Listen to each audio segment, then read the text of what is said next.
मैं समीप राजगुरु आपके लिए लेकर आया हूं सनराइजर्स हैदराबाद और गुजरात टाइटंस के बीच हुए मुकाबले की पूरी match report to the point. जिसने ये मैच नहीं देखा है, अगर ये मैच रिपोर्ट सुन लेगा तो उसे ये पता पड़ जाएगा कि इस मुकाबले में हुआ क्या क्या। मुकाबला सनराइजर्स हैदराबाद और गुजरात टाइटंस के बीच में, और ये मुकाबला था सनराइजर्स हैदराबाद के घर में। और सनराइजर्स हैदराबाद जो लगातार हार का मुंह देख रही थी, उनके लिए एक अच्छा मौका था कि घर लौट कर आए और जो हार का जो लगातार सिलसिला चल रहा था उसे थमा जाए। टॉस हुआ हैदराबाद में और गुजरात टाइटंस के कप्तान शुभमन गिल ने टॉस जीता और कहा कि हम पहले गेंदबाजी करेंगे। और ये सनराइजर्स हैदराबाद के लिए मैं आपको एक बात बताऊं कि बढ़िया भी था कि उन्हें पहले बल्लेबाजी का मौका मिला, क्योंकि अगर बड़ा टारगेट होता तो उन पर प्रेशर आ सकता था। तो बिना प्रेशर के बल्लेबाजी करते हुए सनराइजर्स हैदराबाद के बल्लेबाजों ने दिखाया कि वो 300 रन का जो ऐतिहासिक आंकड़ा है, जो हर कोई टारगेट कर रहा है, उसको भी पार कर सकते हैं। तो बिना प्रेशर के खेलने का मौका था पहले बैटिंग करने का। लेकिन अगर बात करें सनराइजर्स हैदराबाद, उनकी जो गाथा है दुख भरी, वो रुकने का नाम ही नहीं ले रही। और जो गेंदबाजी यहां पर थी गुजरात टाइटंस की, उसका सामना करना कोई एसिड टेस्ट से कम नहीं था सनराइजर्स हैदराबाद के बल्लेबाजों के लिए। तो चलिए सुनाता हूं आपको हुआ क्या क्या। ओपनर उतरे अभिषेक शर्मा और ट्रेविस हेड। उम्मीद थी कि ट्रेविस हेड इस बार गियर बदलेंगे, बड़ा स्कोर करेंगे, लेकिन ट्रेविस हेड जो थे पहले बल्लेबाज बने जो आउट होकर पेविलियन लौटे और इनको आउट किया मोहम्मद सिराज ने। और कुल स्कोर जो था सिर्फ 9 रन था। ट्रेविस हेड ने बनाए सिर्फ 8 रन, 2 चौके लगाए 5 गेंदों में, कुछ बदल नहीं पाए एक बार फिर 35 के स्कोर पर अभिषेक शर्मा जो एक बार फिर ताबड़तोड़ बल्लेबाजी करने की कोशिश कर रहे थे, वो भी आउट हो गए और उन्होंने बनाए सिर्फ 18 रन, और वो भी सिराज के शिकार में। और इस विकेट के साथ सिराज ने आईपीएल में अपने 100 विकेट भी पूरे किए, आपको मैं बता दूं। लेकिन इसके बाद जो थे लगातार विकेट गिरते चले गए। एक साझेदारी हुई, 50 पर तीसरा विकेट भी गिर गया। बिहारी बाबू का गर्दा उड़ाना चाहते थे, लेकिन गर्दा जो है वो उड़ नहीं रहा है, सामने वाले उनका गर्दा उड़ा दे रहे हैं। ईशान किशन जो है 17 रन बनाकर वो भी चलते बने। लेकिन इसके बाद आपको मैं बता दूं कि 50 रनों की एक साझेदारी देखने को मिली क्लासन और नीतीश रेड्डी के बीच में। तो कम से कम राहत की सांस ली कि चलो अब 50 रनों की साझेदारी हुई है और यहां से सनराइजर्स हैदराबाद उभरेगा, सनराइज होगा और एक बड़ा स्कोर करेगा। लेकिन 100 के कुल स्कोर पर हेनरी क्लासन भी 27 रन बनाकर पेविलियन लौट गए। साई किशोर ने उनको आउट किया। उसके बाद तो भाई साहब विकेटों की झड़ी लगी। 105 पर 5वां विकेट नीतीश रेड्डी, जो कि धीमा खेल रहे थे लेकिन कम से कम डटे हुए थे, 31 रन बनाए इन्होंने 34 गेंदों में, वो भी चलते बने। 120 पर 6ठा विकेट गिरा कामेंदु मेंडिस। इनको पता नहीं क्यों खिला रहे हैं, इस पर हम बाद में चर्चा करेंगे, क्योंकि ये तो मैच रिपोर्ट का वक्त है ना। इसके बाद 135 में 7वां विकेट गिरा अनिकेत वर्मा, जिन्होंने काफी इंप्रेस किया है, 18 रन बनाकर वो आउट हुए। फिर 135 में ही 8वां विकेट गिरा सिमरजीत को जीत नहीं पा रहे और हर किसी का दिल भी तोड़ रहे हैं। और इसके बाद कोई विकेट गिरा नहीं।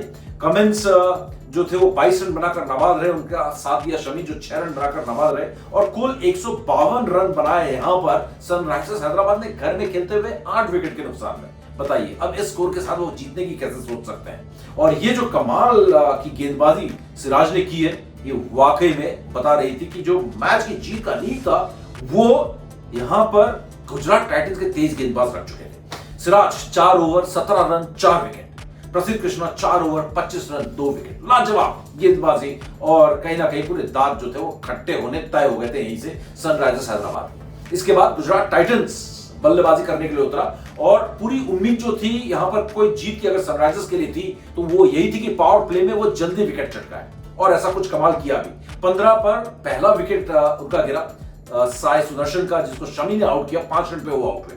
16 ही रन पर 1 रन बाद ही जॉस बटलर बिना खाता खोले कमिंस के शिकार बन गए। यानी कि 16 पर वो 2 विकेट खो चुके थे। ऐसे में लगा कि शायद अब सनराइजर्स हैदराबाद कुछ कमाल करेगा, लेकिन कमाल की यहां पर बात थी, वॉशिंगटन सुंदर जो कि आज सनराइजर्स हैदराबाद के लिए डेब्यू कर रहे थे, उनको प्रमोट किया गया, ऊपर भेजा गया। और तीसरे विकेट के लिए वॉशिंगटन सुंदर क्या टेम्परामेंट दिखाया, और शुभमन गिल ने मिलकर 90 रनों की साझेदारी की 56 गेंदों पर। क्वालिटी जिसको कहते हैं ना, क्वालिटी अव्वल दर्जे की साझेदारी की। प्रेशर में थे, विकेट्स गिर चुके थे, मैच में एक और विकेट गिर जाता तो शायद गुजरात टाइटंस बिल्कुल जो है मैच से बाहर ही हो जाता। लेकिन क्या क्वालिटी बैटिंग यहां पर वॉशिंगटन सुंदर ने की और 90 रनों की साझेदारी की। 106 पर वॉशिंगटन सुंदर का विकेट गिरता है, जिन्होंने 49 रन बनाए 29 गेंदों में सिर्फ, 5 चौके 2 छक्के और 169 का स्ट्राइक रेट। इसके बाद ज्यादा रन तो रह नहीं गए थे, लेकिन इसके बाद बल्लेबाजी करने उतरे शेरफेन रदरफोर्ड। भाई साहब रदरफोर्ड ने जो बल्लेबाजी की और गिल और रदरफोर्ड ने मिलकर 47 रनों की नाबाद साझेदारी की चौथे विकेट के लिए 21 गेंदों में और अपनी टीम को जीत तक पहुंचा दिया। सिर्फ 16.4 ओवर में 153 3 विकेट के नुकसान पर और जीटी ने 7 विकेट से इस मैच को जीत लिया। रदरफोर्ड 35 रन बनाकर नॉट आउट रहे, 16 गेंदों में 6 चौके और 1 छक्का। लेकिन कप्तान गिल की जितनी तारीफ की जाए उतनी कम है। 61 रन बनाकर नाबाद रहे और शुरुआत से लेके मैच को फिनिश कर वो लौटे नॉट आउट। 61 रन बनाकर 43 गेंदों में, जिसमें उन्होंने 9 चौके लगाए, चक्का एक भी नहीं। तो आप समझ सकते हैं कितनी रिस्पॉन्सिबिलिटी यहां पर शुभमन गिल ने बैटिंग की है। तो अब बात करते हैं कौन था इस मैच का हीरो। मैच का हीरो बना मोहम्मद सिराज, लेकिन इस मैच का एक और हीरो था वाशिंगटन सुंदर, जिसने बिल्कुल बुरी हालत में, बुरी स्थिति में टीम को उबारा और शानदार यहां पर बल्लेबाजी करके टीम की जीत की नींव रख दी। लेकिन मोहम्मद सिराज 4 ओवर 17 रन देने वाले, 17 रन में 4 विकेट लेने वाले गेंदबाज मैन ऑफ द मैच बने। और अगर बात करें इस मैच का गुनहगार कौन था, सनराइजर्स हैदराबाद के लिए गुनहगार कौन था, तो इस मैच का सबसे बड़ा गुनहगार एक बार फिर साबित हुआ ट्रेविस हेड, क्योंकि ट्रेविस हेड के भरोसे ये टीम चलती है।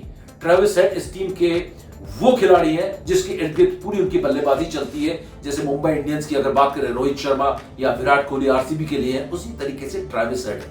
ट्रेविस हेड के आउट होते ही पूरे एसआरएच के खेमे में कहीं ना कहीं एक मातम सा छा जाता है, कंधे झुक जाते हैं, ऐसा लगता है कि मैच से वो बाहर हो गए, ऑलरेडी हार चुके हैं। तो ट्रेविस हेड ने अगर अपना परफॉर्मेंस नहीं सुधारा तो एसआरएच की किस्मत भी नहीं सुधरेगी और सनराइजर्स की बजाय वो जल्दी सनसेट हैदराबाद को बन जाएंगे। और अब इस जीत के बाद गुजरात टाइटंस जो है दूसरे नंबर पर पहुंच गया है।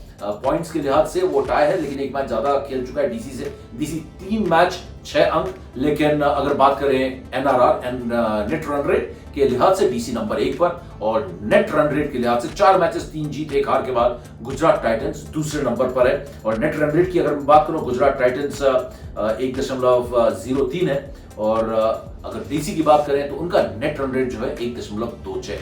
तो इस लिहाज से गुजरात टाइटंस और डीसी नंबर 1 पर, गुजरात टाइटंस इस जीत के बाद नंबर 2 पे। और एसआरएच कहां है भाई? एसआरएच सबसे नीचे 10वें नंबर पर।